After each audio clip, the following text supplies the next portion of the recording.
All right, welcome back to Problem Solver Politics. I am your host, Cardin Ellis, with Cody the Oracle. Hey, everyone. And today, it looks like we've got some pretty big news coming out of our home state of California. Andrew Yang is beating Kamala Harris. Kamala Harris, still haven't figured it out, on her own home turf.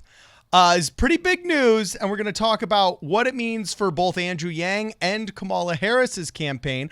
Before we go any farther, if you guys want to contribute to the channel, please make sure you check out the PayPal link below, and we're still getting rid of the Problem Solver Politics hats. Make sure you check out problemsolverpolitics.com if you guys want to get one of those. Also, make sure to like, share, and subscribe so we can continue to grow our channel. Anyway, Cody, let's go straight to the data right here at the beginning. Tell everybody what is going on.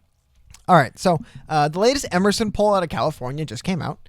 And as you can see right here, in fourth place, actually, is Andrew Yang. And this is where we'll get into that later. It's Andrew Yang. Now, what's more curious, who's in fifth place in California? I believe the only Democrat running for president out of the state of California, Kamala Harris, is at 6%, trailing Andrew Yang, barely beating out Beto O'Rourke and Pete Buttigieg. Wow. Which is absolute. I mean, here's the thing. I know a lot of people have been saying they just think, I think at the end of the day, Kamala's going to win the nomination. I've been hearing that and it made sense maybe after the first debate. I'll show you why in a minute. But I kept hearing, I think Kamala, she'll somehow, and I keep thinking like, dude, no one likes her and her polls are abysmal. I know polls don't mean everything, but if they're abysmal and getting worse, they have to mean, that can't be encouraging, I guess, but a good way of pointing it. And now we see in her home state, latest poll released out of California. It's just one poll, please remember that. But latest one out of California, we see she's behind Andrew Yang. Andrew Yang surges up to 7%. I would say about a month and a half to 5 weeks from now. That seems to be the lag on these polls, where I think this is what we're going to see. We're going to see Andrew Yang beating on the door of the top three, which is still Biden, Sanders, Warren. And we have some more interesting data on Warren coming up in a minute about that. But this is, I think, the headline here is Kamala Harris loses to Andrew Yang in her home state. That is insane. If Kamala was in third, maybe I would say, I guess that's why she's still hanging in there. She thinks she can take California. If you are getting blown out in California, your home state, what state is Kamala banking on winning? I mean, if this is the trend that continues, I don't see a Kamala Harris campaign continuing. And if this is the trend that continues for Yang, I mean, he's right there, man. He is right there at that top three, that tier one, that S tier candidate. He's moving his way there. Again, just one poll, but that's what we're seeing from this. Well, also, look at that data. If we can actually zoom in just on those first three, what people aren't realizing is you got Biden, Sanders, Warren, and then Yang. It's important to pay attention to California because California is what we call a precedent state. Unfortunately and fortunately, the way California goes, oftentimes, normally, the rest of the nation goes. Whether it's with environmental rules, with manufacturing protocols, or with restrictions on automobile emissions. I mean, if you have a California compliant vehicle, it automatically passes smog in 50 other states. And then all the other states start saying, okay, we need to develop these protocols and adopt these ideas. And though California is very gerrymandered and considered very liberal, even though the people aren't, it's a good indicator of what people's thought patterns are. And so we're seeing that, okay, Biden is first, but being nipped at in the heels by Sanders and Warren. But it's pretty much well known that Biden's not going to be the nominee. Even though he's in front right now, he doesn't have the enthusiasm. He is trending downward continually as as Warren is trending upwards. And if we can go to that 538 graphic really fast, you will notice that there's some really, really interesting information. Once Biden goes away, where will his fans go to next? And 538 has actually done some pretty decent data gathering on this. And you can see that like 17% will go to Booker, 24% will go to Buttigieg, so on and so forth. It looks like Yang's only going to inherit 8%, while a lot of them look like they're going to be going to Sanders, about 40%, and 47% Warren.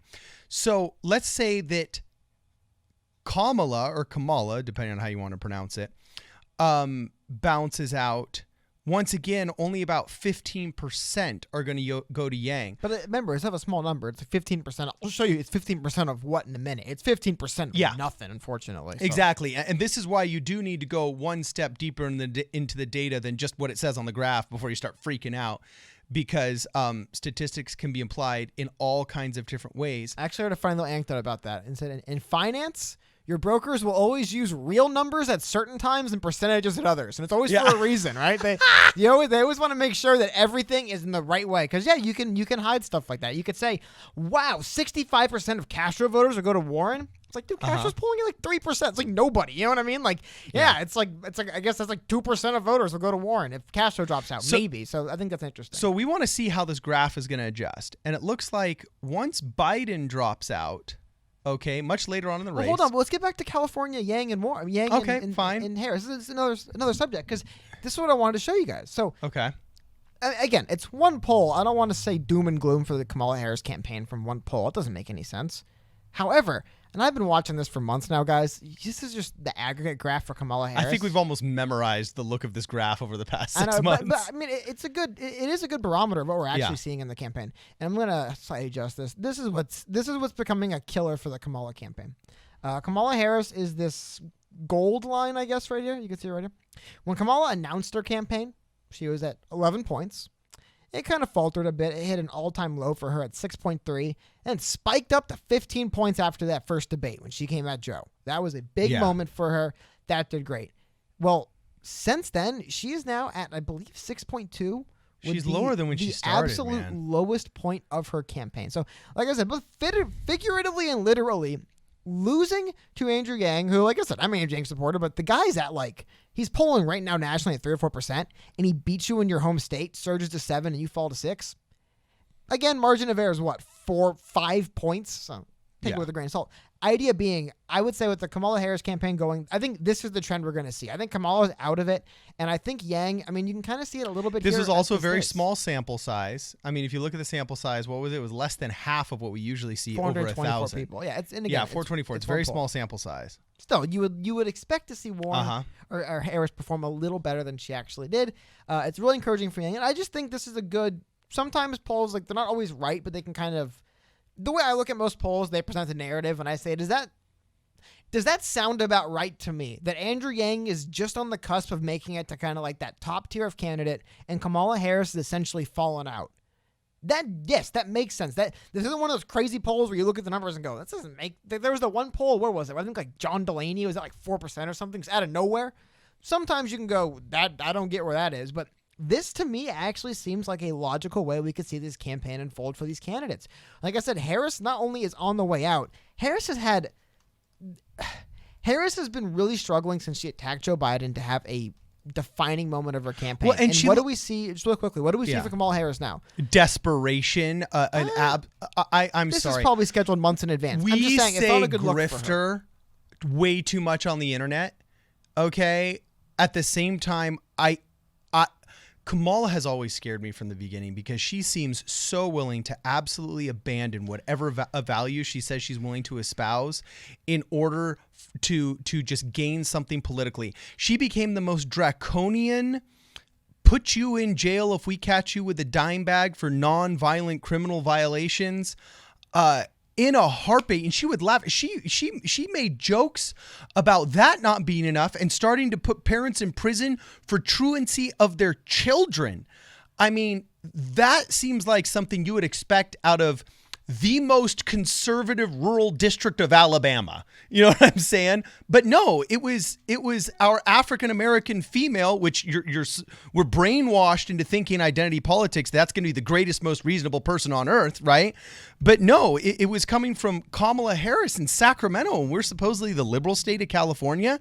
And then now she's gone from being the most conservative, put you in jail for being truant to class, to all of a sudden bragging about rap songs that weren't even the same year, about smoking weed, about being angry at Joe Biden and racism.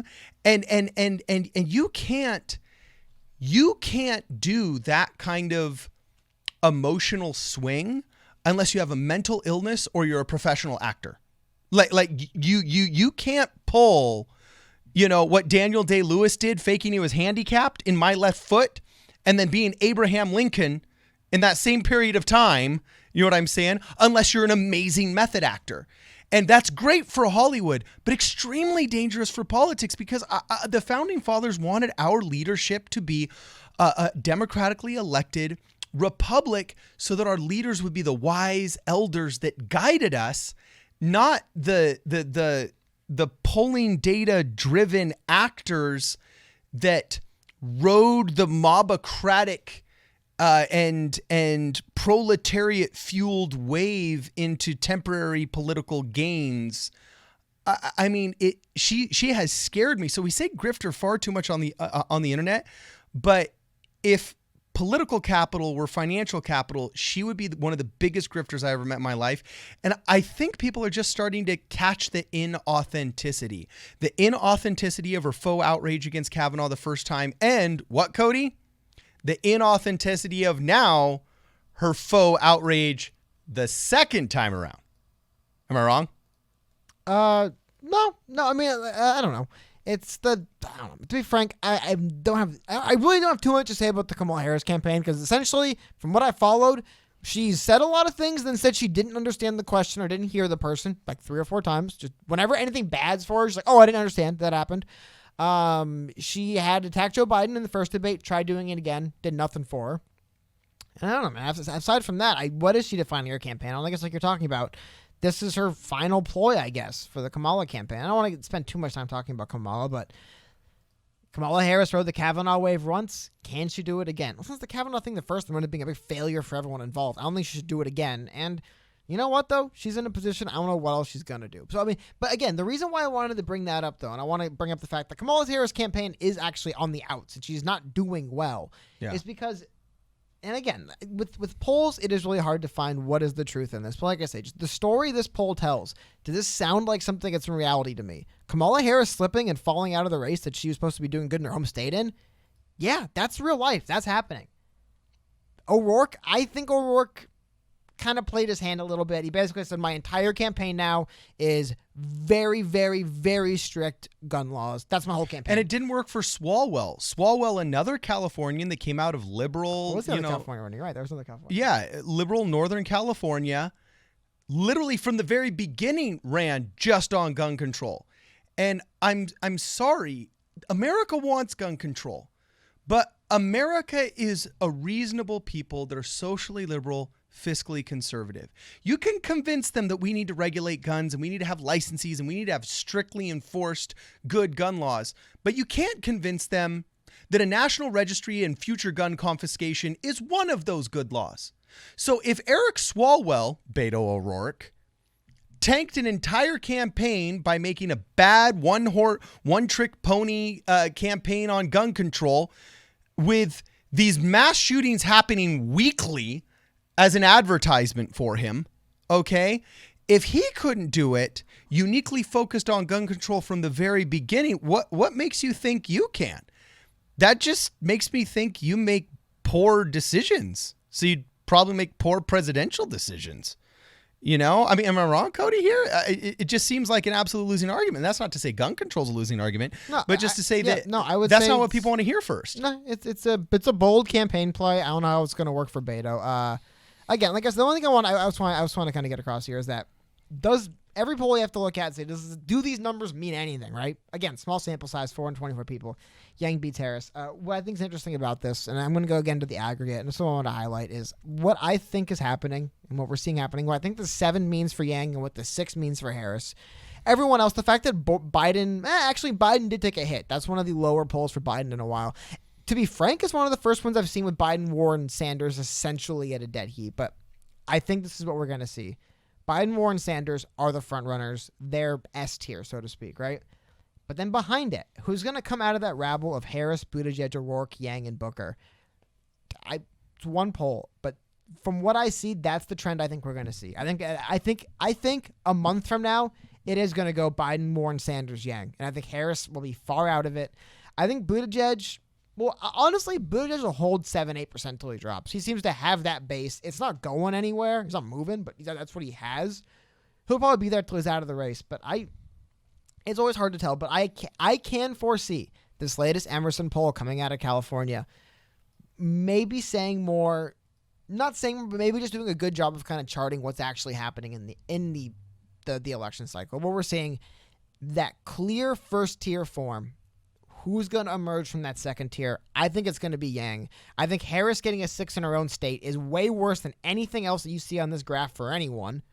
Because you think your home state, I mean, we'll notice there'll be a random poll where Amy Klobuchar gets like a 5. Like, what? Yeah. Oh, it's her home state. Oh, like, it's around where she was. Well, it's okay, important, your home state. This is where she represents, or she represented as a, head prosecutor for years. I think maybe that's why she underperforms in her home state. She wasn't the governor or the mayor. She was putting people in jail. Because something else I want to highlight in this poll, let's see if I can find it. In California, where is it? A very large percentage of voters support overturning. Here we go. Majority of voters support the removal of prior marijuana convictions. 67% of Democrats support this measure. I think the fact that she was so hardline on that while she was in office hurt her that way. But again, not getting too lost in the Harris thing. I just think the fact that Harris is slipping, Harris is actually really slipping. So does that mean Yang is actually rising? I kind of think it does, but we'll have to find out more. But I think this is real. The numbers, throw the numbers out. But the fact that Yang's moving up, kind of emerging from that middle pack, and the fact that Harris is out of front runner, I think that's what we're actually seeing in this campaign. And like I said, if Harris's response is going to be Kavanaugh she's out again, of top tier candidate? Are you saying she's no longer a, quote, top tier candidate? I questioned, to be frank, when she was a top tier candidate. I'm not trying to be rude, but like, there was like a couple days after the first debate. But like I said, if Kamala's at the point where she's trying to pull the Kavanaugh stunt for the second time, and Andrew Yang's at the point where to be frank, Andrew has his own controversy in the media right now, but still, he seems to be having a campaign that's hitting its stride. Her campaign's dying, so sometimes you can throw out polls. I wouldn't necessarily throw this Emerson one out. I think there's more to this than an average poll, just because the story it's telling is the story of the campaign we're seeing before our eyes. They're not giving us weird numbers that make no sense. Harris falling, Yang rising, yes. I mean, that's what I'd say about that. Yeah, and the reason why this is so important is I'm actually just going to copy and paste an image to you, Cody, so you can pull it up right now on Discord, because this literally just popped up in my mind. But this is so important because we all know the joke from the Bible that no man's a prophet in his own land, okay? Except for in politics. It's considered wildly important that you win your home turf, because it shows that your people understand your competence as a leader. And we're going to look at a couple of big re-elections. There was the JFK first election, in which Richard Nixon won his home state of, I believe it was California, wasn't it? And JFK won his home state, which I believe was of Massachusetts, if I wasn't mistaken back then. And that was kind of like a very close margin of victory in terms of, I think it was down to less than 1% of the national vote that JFK won by, but both sides won their home states. So that's like in a more kind of not so hotly contested campaign. However, let's go to the 1984 re-election campaign of Ronald Reagan, considered like one of the most brutal landslides of modernity, right? And if you look at this map here. Ronald Reagan just ripped through America. But you have to give credit to his opponent, because his opponent was from where? Minnesota. And in politics, though it was a landslide victory, that is actually considered a noble defeat and a noble opponent, because you can look at him and say, okay, well, the guy from Minnesota, at least like the people from Minnesota knew that he's good enough at being his own governor or his own senator and working for us that we would actually prefer him over the national guy. And as long as you win your home state, that's actually a big deal in politics, okay? Even Matt Damon, when he was the political candidate in the one show he did, mentioned at the end, like, oh, do we at least win our home district in New York? You look all over the map, and it's okay to be an underdog, but you got to win your home district. It's a very bad sign for you and your efficacy and your ideology if even your home state is rejecting you. This is why John Kasich in 2016 was considered such, a good victory when he at least won his home state of Ohio in the primaries, while Donald Trump was literally smashing through other states where other candidates weren't even winning their home states, okay? While he was going straight up King Kong on these other smaller candidates, at least John Kasich won his home state. So what does it have to say about Kamala Harris? Yang's walking in, and she's not even winning her home state. And that really has to cause some introspection into the candidate if you're not convincing people in your own backyard.